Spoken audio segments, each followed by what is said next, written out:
ಬಳ್ಳಾರಿ ಗಲಾಟೆ ಬಗ್ಗೆ ಫಸ್ಟ್ ಹಾಫ್ನಲ್ಲಿ ಹೇಳಿ ಮುಗಿಸ್ಬೋಣ ಅಂದ್ಕೊಂಡೆ. ಇನ್ನೊಂದು ಸ್ವಲ್ಪ ಮಾಹಿತಿ ಉಳ್ಕೊಂಡಿದೆ, ಅದು ಹೇಳಿ ಮುಂದಿನ ಸುದ್ದಿಗೆ ಹೋಗ್ತೀನಿ. ಸೂರ್ಯನಾರಾಯಣ ರೆಡ್ಡಿ ವರ್ಸಸ್ ಜನಾರ್ದನ ರೆಡ್ಡಿ 1999ರಲ್ಲಿ ಶುರುವಾದ ಫೈಟ್ ಇದು. ಎಲ್ಲರೂ ಬಿ ಜೆ ಪಿಲೇ ಇದ್ದರು.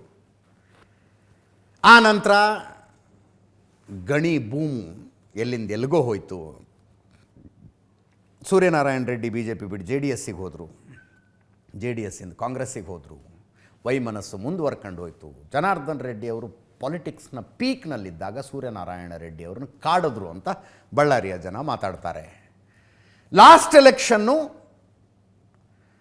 ಅದರ ಹಿಂದಿನ ಎಲೆಕ್ಷನ್ ಆ್ಯಕ್ಚುಲಿ ಸೂರ್ಯನಾರಾಯಣ ರೆಡ್ಡಿ ಅವರಿಗೆ ಸ್ಪರ್ಧಿಸುವ ಮನಸ್ಸಿತ್ತು, ಕಾಂಗ್ರೆಸ್ನವರು ಟಿಕೆಟ್ ಕೊಡಲಿಲ್ಲ. ಲಾಸ್ಟ್ ಎಲೆಕ್ಷನ್ಗೆ 2023ರ ಚುನಾವಣೆಗೆ ನಿಮಗಿಲ್ಲಪ್ಪ ನಿಮ್ಮ ಮಗನಿಗೆ ಟಿಕೆಟ್ ಕೊಡ್ತೀವಿ ಅಂಥೇಳಿ ನಾರಾ ಭರತ್ ರೆಡ್ಡಿ ಕಾಂಗ್ರೆಸ್ ಟಿಕೆಟ್ ಕೊಡ್ತು. ಭರತ್ ರೆಡ್ಡಿ ಗೆದ್ದುಬಿಟ್ರು. ಗೆದ್ದಿದ್ದು ಹೆಂಗೆ ಅದು? ಜನಾರ್ದನ್ ರೆಡ್ಡಿ ಅವರು ಬಿ ಜೆ ಪಿ ಬಿಟ್ಟಿದ್ದರು, ಕಲ್ಯಾಣ ಕರ್ನಾಟಕ ಪ್ರಗತಿ ಪಕ್ಷ ಸ್ಥಾಪನೆ ಮಾಡಿದರು. ತಾವು ಗಂಗಾವತಿಯಲ್ಲಿ ಚುನಾವಣೆಗೆ ನಿಂತ್ಕೊಂಡು ಬಳ್ಳಾರಿಯಲ್ಲಿ ತಮ್ಮ ಸಹೋದರ ಬಿ ಜೆ ಪಿ ಟಿಕೆಟ್ ಮೇಲೆ ಸ್ಪರ್ಧಿಸಿದ್ದರೂ ಕೂಡ ತಮ್ಮ ಹೆಂಡತಿಯನ್ನು ಕಲ್ಯಾಣ ಕರ್ನಾಟಕ ಪ್ರಗತಿ ಪಕ್ಷದಿಂದ ಕಂಟೆಸ್ಟ್ ಮಾಡಿಸ್ಬಿಟ್ರು. ಸೋಮಶೇಖರ್ ರೆಡ್ಡಿ ವರ್ಸಸ್ ಜನಾರ್ದನ ರೆಡ್ಡಿ ಅವರ ಪತ್ನಿ ಲಕ್ಷ್ಮಿ ಅರುಣ ಆಗ್ಬಿಡ್ತಲ್ಲಿ. ರಿಸಲ್ಟ್ ಎಂಥ ಇಂಟ್ರೆಸ್ಟಿಂಗು. 2ನೇ ಸ್ಥಾನ ಜನಾರ್ದನ್ ರೆಡ್ಡಿ ಅವರ ಪತ್ನಿಗೆ ಬಂತು. 3ನೇ ಸ್ಥಾನಕ್ಕೆ ಸೋಮಶೇಖರ್ ರೆಡ್ಡಿ ಹೋದರು. 3ನೇ ಸ್ಥಾನಕ್ಕೆ ಹೋಗ್ಬಿಟ್ರು ಸೋಮಶೇಖರ್ ರೆಡ್ಡಿ. 48,577 ಓಟ್ಗಳನ್ನು ಅರುಣ ಅವರು ತಗೊಂಡ್ರೆ 37,155 ಓಟು ಸೋಮಶೇಖರ್ ರೆಡ್ಡಿ ತಗೊಂಡ್ರು. 37,863 ಓಟಲ್ಲಿ ನಾರಾ ಭರತ್ ರೆಡ್ಡಿ ಗೆದ್ದುಬಿಟ್ರು. 37,863 ಓಟ್ನಲ್ಲಿ ನಾರಾ ಭರತ್ ರೆಡ್ಡಿ ಗೆದ್ದದ್ದು. ಬಿ ಜೆ ಪಿ ಮತ್ತು KRPP ಕಲ್ಯಾಣ ಕರ್ನಾಟಕ ಪ್ರಗತಿ ಪಕ್ಷ ಎರಡೂ ಸೇರಿಸಿದ್ರೆ 85,000 ಓಟ್ ಬಂದಿತ್ತು. ನಾರಾ ಭರತ್ ರೆಡ್ಡಿ 86,000 ತಗೊಂಡಿದ್ರು. ಅಷ್ಟರಲ್ಲಿ ಚುನಾವಣೆಯನ್ನು ಗೆದ್ದರು. ಈಗ ಶಾಸಕರಾಗಿದ್ದಾರೆ. ತಂದೆಯ ಜೊತೆಗೆ ಇವರಿಗಿದ್ದಂಥ ಹಾಗೆತನ ಈಗ ಮಗನ ಕಾಲದಲ್ಲೂ ಕೂಡ ಮುಂದುವರಿತಾ ಇದೆ. ಏಕವಚನದಲ್ಲಿ ಮಾತಾಡ್ತಾರೆ. ನಾ ಯಾವನ್ನೂ ಬಿಡೋದಿಲ್ಲ ಅಂತಾರೆ. ಯಾವನ್ನೂ ಬಿಡೋದಿಲ್ಲ ನಾನು ಅಂತ. ಆ್ಯಕ್ಚುಲಿ ಈ ವಿಷಯ ಮುಖ್ಯಮಂತ್ರಿಗಳು ಭಾಳ ಅಪ್ಸೆಟ್ ಆಗಿದ್ದಾರಂತ ಇವತ್ತು. ಜಮೀರ್ ಅಹಮದ್ ಖಾನ್ ಅವರು ಅಪ್ಡೇಟ್ ಕೊಡೋಕ್ಕೆ ಹೋಗಿದ್ದಾರೆ ಮುಖ್ಯಮಂತ್ರಿಗಳ ಗೃಹ ಕಚೇರಿಗೆ ಏನೇನಾಗಿದೆ ಅಂತ. ಜಮೀರ್ ಅಹಮದ್ ಖಾನ್ ಅಲ್ಲಿನ ಇನ್ಚಾರ್ಜ್ ಮಿನಿಸ್ಟರ್, ಉಸ್ತುವಾರಿ ಸಚಿವರು, ಅಪ್ಸೆಟ್ ಆಗಿ ಜಮೀರ್ ಅಹಮದ್ ಖಾನ್ ಮೇಲೆ ರೆಗಾಡೋದಕ್ಕೆ ಹೋದ್ರಂತೆ ಮುಖ್ಯಮಂತ್ರಿಗಳು. ನಾರಾ ಭರತ್ ರೆಡ್ಡಿ ಫೋನಲ್ಲಿದ್ದಾರೆ ಜಮೀರ್ ಅಹಮದ್ ಖಾನ್ ಜೊತೆ. ಒಂದು ನಿಮಿಷ ಮಾತಾಡಿ ಅಂದ್ರಂತೆ. ಮಾತಾಡಲ್ಲ ನಾನು ಅಂದಿದ್ದಾರೆ. ಆಮೇಲೆ ನಾಗೇಂದ್ರ ಅವ್ರಿಗೆಲ್ಲ ಫೋನ್ ಮಾಡಿ ಗಲಾಟೆ ಮಾಡ್ಕೋಬಾರ್ದು ಅಂತೆಲ್ಲ ಕೂಗಾಡಿದ್ರಂತೆ. ಮುಖ್ಯಮಂತ್ರಿಗಳಿಗೆ ಸಿಟ್ಟು ಬಂದಿದ್ದು, ನೀವು ಜನಾರ್ದನ್ ರೆಡ್ಡಿ ಮನೆ ಮುಂದೆ ಯಾಕೆ ಬ್ಯಾನರ್ ಕಟ್ಟಕ್ಕೆ ಹೋಗಿದ್ರಿ ಅಂತ. ಜನಾರ್ದನ್ ರೆಡ್ಡಿ ಮನೆ ಮುಂದೆ ಯಾಕೆ ಬ್ಯಾನರ್ ಕಟ್ಟಕ್ಕೆ ಹೋಗಿದ್ರಿ? ಆ ಭರತ್ ರೆಡ್ಡಿಗೆ ಹೇಳಿಕೆ ಏನೇನೋ ಬಾಯಿಗೆ ಬಂದಂಗೆ ಹೇಳಿಕೆ ಕೊಡಬೇಡ ಅಂತ ಹೇಳಿ ಅವನಿಗೆ ಅಂತೆಲ್ಲ ಮುಖ್ಯಮಂತ್ರಿಗಳು ಕೂಗಾಡಿದ್ದಾರೆ. ಇನ್ನೊಂದು ಕಡೆ ನೋಡಿ, ವೈಮನಸ್ಸು ಸಂಪೂರ್ಣ ತಣ್ಣಗಾದಂಗೆ ಆಯ್ತು ಈಗ ರಾಮುಲುಗೂ ಜನಾರ್ದನ್ ರೆಡ್ಡಿ ಅವ್ರಿಗೂ ಮಧ್ಯದಲ್ಲಿ. ಅದರ್ವೈಸ್ ರಾಮುಲು ಹಂಗೆ ಬಂದು ನಿಂತ್ಕೊಂಡಿದ್ದು, ಸೋಮಶೇಖರ್ ರೆಡ್ಡಿ ಬಂದು ನಿಂತ್ಕೊಂಡಿದ್ದು. ಈ ಗಲಾಟೆ ಬೇರೆ ಏನಾಯಿತು, ರೆಡ್ಡಿ ಬಣದಲ್ಲಿನ ವೈಮನಸ್ಸನ್ನು ಮುಗಿಸೋ ಹಂಗೆ ಮಾಡ್ತಿದ್ದು. ಜನಾರ್ದನ್ ರೆಡ್ಡಿ ಅವರು ಶ್ರೀರಾಮುಲು ಅಕ್ಕಪಕ್ಕ ಕೂತ್ಕೊಂಡು ಪ್ರೆಸ್ ಮೀಟ್ ಮಾಡಿದ್ರು. ಕೇಳಿಸ್ಕಡೆ.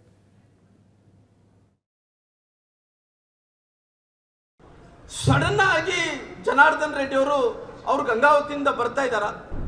ಬರೋಂಥ ಟೈಮಲ್ಲಿ ಏಕಾಏಕಿಯಾಗಿ ಸಡನ್ ಆಗಿ ದಾಳಿ ನಡೀತ್ರಿ. ಜನಾರ್ದನ್ ರೆಡ್ಡಿ ಅವರು ಕೂಡ ಸೈಡಿಗೆ ಬಂದು ನಿಂತ ಟೈಮಲ್ಲಿ ಅವ್ರ ಮೇಲೆ ಕೂಡ ಗುಂಡು ಹಾರ್ತಾ ಇದ್ದು ರೀ. ಅವ್ರು ಸ್ವತಃ ಅವರೇ ನೋಡಿಸಿದ್ರು ನನ್ನ ಮೇಲೆ ಗುಂಡು ಹಾರಿದೆ ಅನ್ನೋಂಥದ್ದು ಅವ್ರು ಕೂಡ ನೋಡಿಸ್ಕೊಟ್ರು. ಜಗಳನ್ನ ದೊಡ್ಡದಾಗಿ ಮಾಡಿ ಫೈರಿಂಗ್ ಮಾಡೋಂಥ ಸ್ಥಿತಿಗೆ ಹೋಗ್ಬೇಕಂದ್ರಿಗಿನ ಅವ್ರು ಫೈರಿಂಗ್ ಮಾಡೋಕೆ ಅವಕಾಶ ಕೊಟ್ಟಿದ್ದು ಯಾರು ಅನ್ನೋಂಥ ಪ್ರಶ್ನೆಯನ್ನು ಕೇಳಬೇಕಾಗುತ್ತೆ. 0.76 mm ನಿಂದ ಅದು ಮೇಲ್ನೋಟಕ್ಕೆ ಕಂಡು ಬರ್ತಾ ಇದೆ. ಆ ಯಾರು ಸತೀಶ್ ರೆಡ್ಡಿ ಅನ್ನೋಂಥ ವ್ಯಕ್ತಿ, ಅವ್ರೇನು MLA ಅಲ್ಲ, ಮಾಜಿ MLA ಅಲ್ಲ, ಯಾರು ಜನಪ್ರತಿನಿಧಿ ಅಲ್ಲ. ಬಿಹಾರ್ ತರ ಅವ್ರು ಗನ್ಗಳು ಹಿಡ್ಕೊಂಡು ಆಟ ಆಡ್ತಾರ, ಸಿನಿಮಾ ತರ ಓಡಾಡ್ತಾ ಇದಾರ. ಏನು ಸಿನಿಮಾ ತರ ಒಬ್ಬನು ಡೋರ್ ಓಪನ್ ಮಾಡ್ತಾನ, ಒಬ್ಬ ಡೋರಲ್ಲಿ ನಿಲ್ತಾನ, ಫೈರ್ ಮಾಡ್ತಾನ, ಡಮ ಡಮ ಡಮ ಡಮ ಡಮ ಅಂತೇಳಿ. ಎಷ್ಟು ದೌರ್ಜನ್ಯ ರೀ! ಅಂದ್ರೆ ಇಷ್ಟು ದೌರ್ಜನ್ಯ ನಾವು ಯಾವತ್ತು ಜೀವನದಲ್ಲಿ ಕಂಡಿಲ್ಲ ರೀ. ಯಾರನ್ನ ಹತ್ಯೆ ಮಾಡಿ ಆಗ್ಲಿ ರಾಜಕಾರಣ ಮಾಡ್ತೀನಿ ಅಂದ್ರೆ ಆ ರೀತಿ ರಾಜಕಾರಣ ಮಾಡಕ್ ಹೋಗಲ್ಲ. ಯಾವತ್ತಿದ್ರು ಶಾಂತಿಯುತವಾದಂಥ ಊರು ನಮ್ಮ ಊರು ಅನ್ನಂತ ಶಾಂತಿಯುತವಾದಂಥ ಊರು. ಅವ್ರು ಹೇಳ್ತಾ ಇದ್ರು, ಇಲ್ರಿ ನಾನು ಮನಸ್ಸು ಮಾಡಿದ್ರಿಗಿನ ಬಳ್ಳಾರಿನ ಭಸ್ಮ ಮಾಡ್ತಾ ಇದ್ದೆ, ಬಳ್ಳಾರಿ ಜನಾರ್ದನ್ ರೆಡ್ಡಿ ಅವ್ರ ಮೊನ್ನೆ ಸುಟ್ಟಾಕ್ತಿದ್ದಿ, ಅಂದ್ರೆ ಅವರೆಲ್ಲ ಪ್ರೀ ಪ್ಲಾನ್ ಮಾಡಿಕೊಂಡಿರೋ ಕಾರಣ ಯಾವ ರೀತಿ ಪ್ರೀ ಪ್ಲಾನ್ ಅಂದ್ರೆ ಪ್ಲಾನ್ ಆಗಿ ಮಾಡಿಕೊಂಡೇ ಏನು ಭರತ್ ರೆಡ್ಡಿ ಅವರು ಪೆಟ್ರೋಲ್ ಬಾಂಬ್ಗಳು ತಂದಾರೆ ಅನ್ನೋದು ಗೊತ್ತಿಲ್ಲ ರೀ, ನಮಗೆ ಗೊತ್ತಿಲ್ಲ ರೀ. ಆ ರೀತಿ ಮಹರ್ಷಿ ವಾಲ್ಮೀಕಿಯನ್ನ ನಿಮ್ಮ ಜಗಳದಲ್ಲಿ ಯಾಕೆ ತರ್ತೀರಿ? ನಾವು ಕೂಡ ಬರ್ತೀವಿ, ಬೇಕಾದ್ರೆ ನಾವು ಕೂಡ ಕರೀಲಿದ್ರೆ ಕೂಡ ಬೇಕಾದ್ರೆ ಮಹರ್ಷಿ ವಾಲ್ಮೀಕಿ ಅವ್ರ ಪುತ್ಲಿ ಅನಾವರಣ ಮಾಡಿ ನಾವು ಕೂಡ ಇರ್ತೀವ್ರಿ. ಅಮಾಯಕ ಇವತ್ತು ಸತ್ತೋದ ಯಾರು ರೆಸ್ಪಾನ್ಸಿಬಿಲಿಟಿ? ಅವ್ರು ಯಾರು ರೆಸ್ಪಾನ್ಸಿಬಿಲಿಟಿ ಹೇಳಿದ್ರಲ್ಲ, ಸಿಟ್ಟಿಂಗ್ ಹೈಕೋರ್ಟ್ ಜಡ್ಜಿಂದ ಎಂಕ್ವೈರಿ ಮಾಡಿಸಿ.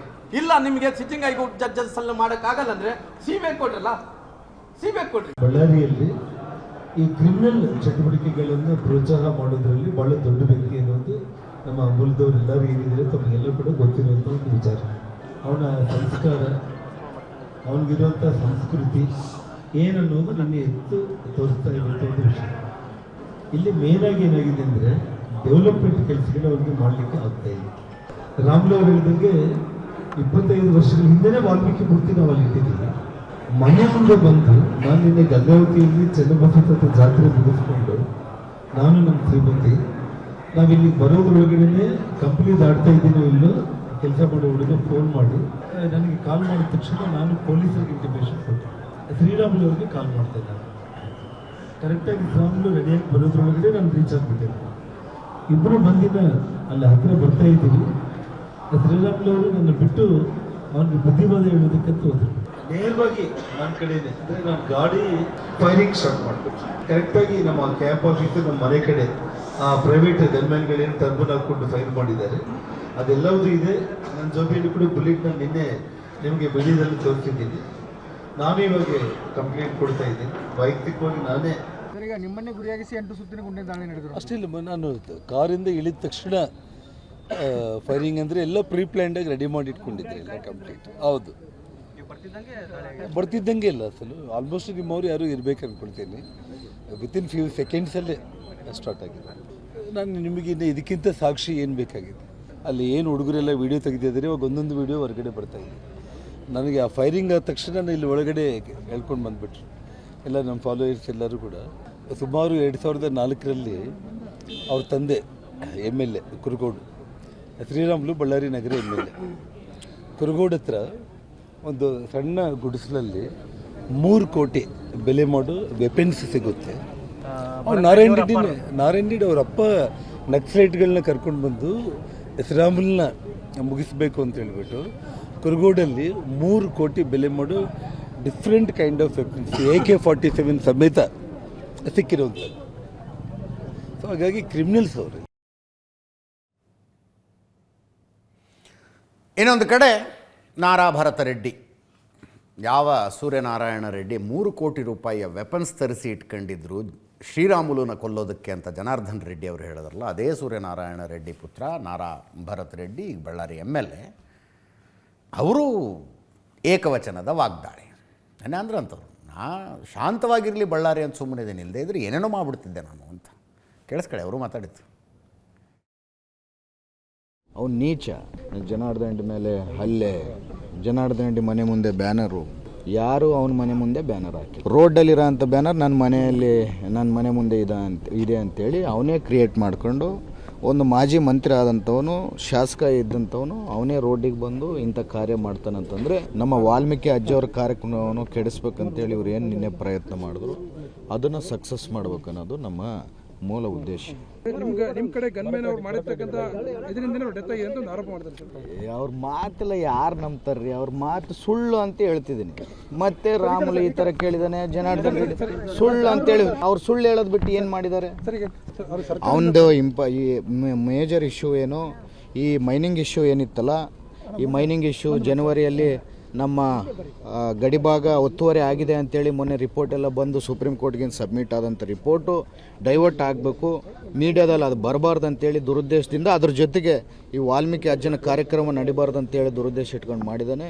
ಏನು ಇವನು ರಾಕ್ಷಸ ಈ 10-20 ವರ್ಷದಿಂದ ಮಾಡ್ಕೊಂಡು ಬರ್ತಿದ್ನಲ್ಲ, ಅದಕ್ಕೆ ಅಂತ್ಯ ಮಾಡೇ ಮಾಡ್ತೀವಿ. ನಮ್ಮ ಇವತ್ತು ಏನಿದು ನಡೆದಂಥ ಏನು ಅವಮಾನ, ವಾಲ್ಮೀಕಿ ಅಜ್ಜನಿಗೆ ನಡೆದಂಥ ಅವಮಾನ ಅಂತ ಹೇಳಕ್ಕೆ ಇಚ್ಛೆ ಪಡ್ತೀನಿ. ಆ ವಾಲ್ಮೀಕಿ ಅಜ್ಜನಿಗೆ ಇವತ್ತು ನಡೆದಂಥ ಅವಮಾನಕ್ಕೆ ನಾನು ಈ ಸೇಡನ್ನು ತೀರ್ಸ್ಕೊಂತೀನಿ ಅವ್ರ ಮೇಲೆ.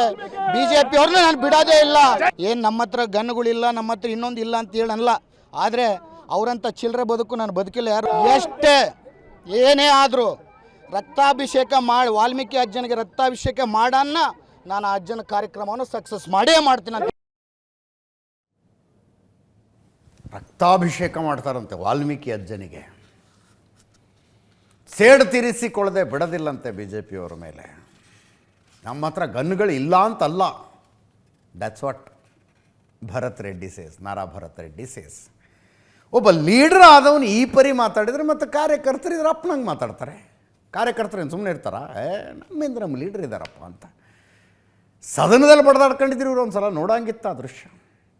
ಜನಾರ್ದನ್ ರೆಡ್ಡಿ, ನಾರಾ ಭರತ್ ರೆಡ್ಡಿ ಸೆಷನ್ನಲ್ಲಿ ಬಡ್ದಾಡಿಕೊಂಡಿತ್ತು. ಸಿದ್ದರಾಮಯ್ಯನವ್ರು ಕರೆದು ಬುದ್ಧಿ ಹೇಳಿದ್ರು ಸರಿ ಹೋಗ್ಬೋದು. ಇಲ್ಲ, ಬಳ್ಳಾರಿ ರಿಪಬ್ಲಿಕ್ ಅಂತಿದ್ರಲ್ಲ, ಬಳ್ಳಾರಿ ರಿಪಬ್ಲಿಕ್ ಪಾರ್ಟ್ 2 ಶುರುವಾಗುತ್ತೆ. ಇನ್ನೇನಾಗುತ್ತೆ? ಸೇಡು ತೀರಿಸಿಕೊಳ್ತೀನಿ, ರಕ್ತಾಭಿಷೇಕ ಮಾಡ್ತೀನಿ, ನನ್ನ ಹತ್ರ ಗನ್ಗಳು ಇಲ್ಲ, ನಮ್ಮ ಹತ್ರ ಗನ್ಗಳು ಇಲ್ಲ ಅಂತಲ್ಲ. ಗನ್ಗಳು ಇದ್ದದ್ದಕ್ಕೆ ಸಮಸ್ಯೆ ಆಗಿದ್ದು ಅಲ್ರಿ. ಗನ್ ಲೈಸೆನ್ಸ್ ಇವ್ರು ತಗೊಳ್ಳೋದು ಸೆಲ್ಫ್ ಪ್ರೊಟೆಕ್ಷನ್ಗೆ ಅಂತ, ಆತ್ಮರಕ್ಷಣೆಗೆ ಅಂಥೇಳಿ ಬರೆದು ಕೊಟ್ಟಿರ್ತಾರೆ ಆ ಗನ್ ಲೈಸೆನ್ಸ್ ಮೇಲೆ. ಅದನ್ನ ಇಟ್ಕೊಂಡು ನೌಕರಿ ಮಾಡೋದಕ್ಕಲ್ಲ ಅದು. ನಾ ಇವ್ರಿಗೆ ಫೈರಿಂಗ್ ಮಾಡಿದ್ರಲ್ಲ ಅವ್ರ ಬಗ್ಗೆ ಹೇಳ್ತಾ ಇರೋದು. ಇನ್ನೊಬ್ಬರಿಗೆ ಪ್ರೊಟೆಕ್ಷನ್ ಕೊಡೋದಕ್ಕೆ ಅಂತ ತಗೊಂಡಿರ್ತೀರ ಆ ಗನ್ನನ್ನು.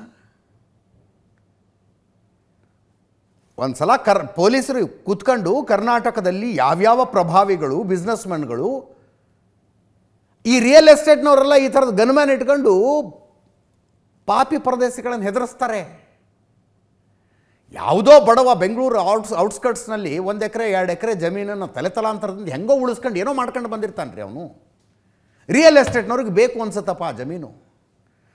ಆ ಬಡವನ ಮನೆ ಮುಂದೆ ಇವ್ರು ಹೋಗಿ ಇಳಿಯೋದೆ, ಮುಂದೊಂದು ಸ್ಕಾರ್ಪಿಯೋ ಹೋಗುತ್ತೆ, ಅದರಲ್ಲೊಂದು 4 ಜನ ಇಂಥವ್ರು ಕೂತ್ಕೊಂಡಿರ್ತಾರೆ, ಹಿಂದೆ ಇವ್ರದ್ದು ಬೆಂಜ್ ಇರುತ್ತೆ. ಹಂಗೆ ಹೋಗಿ ಇಳಿಯೋದು, ಕೊಡ್ತೀಯೋ ಇಲ್ಲ ಜಮೀನು ಅಂತ. ಅದಕ್ಕೆ ಬಳಕೆ ಆಗ್ತಾರೆ ಗನ್ಮ್ಯಾನ್ಗಳು. ಇವರೆಲ್ಲ ಓಡಾಡೋದು ನೋಡ್ಬೇಕು ನೀವು, ನಾರಾ ಭರತ್ ರೆಡ್ಡಿ ಇವರೆಲ್ಲ. ಫಸ್ಟು ರಿಸ್ಟ್ರಿಕ್ಷನ್ ಹಾಕಬೇಕಾಗಿರೋದು ಅದಕ್ಕೆ. ಈ ಫೈರ್ ಮಾಡಿದ ವ್ಯಕ್ತಿ ಇದ್ದಾನಲ್ಲ, ಲೈಸೆನ್ಸ್ ಎಲ್ಲಿ ತಗೊಂಡ, ಏನಂತ ತಗೊಂಡ, ಚೆಕ್ ಮಾಡಿಸಿ ಅದನ್ನು ಫಸ್ಟು. ಇಲ್ಲದೆ ಹೋದರೆ ಬೀದಿಲಾಗ್ತವೆ ಇವೆಲ್ಲ, ಬೀದಿಲಾಗ್ತವೆ. ತುಂಬ ಇದೆ ಸುದ್ದಿ ಇದ್ರ ಬಗ್ಗೆ ಹೇಳೋದಕ್ಕೆ ಹೋದ್ರೆ ಇಡೀ ಒಂದು ತಾಸು ಇದನ್ನೇ ಹೇಳ್ಬೋದು. ಬಿ ಜೆ ಪಿಯವರು ಆ ಹೇಳಿಕೆ ಕೊಟ್ಟರು, ಕಾಂಗ್ರೆಸ್ನವರು ಈ ಹೇಳಿಕೆ ಕೊಟ್ಟರು, ಬಿ ಜೆ ಪಿ ನಾಯಕರೆಲ್ಲ ಹೋಗಿ DGP ಸಲೀಮ್ ಅವ್ರನ್ನ ಮೀಟ್ ಮಾಡಿದ್ದಾರೆ, ಭರತ್ ರೆಡ್ಡಿನ ಅರೆಸ್ಟ್ ಮಾಡಿ ಅಂತ. ತುಂಬ ಇದೆ, ಸಾಕಿನ್ ಮುಂದಿನ ಸುದ್ದಿಗೆ ಹೋಗೋಣ.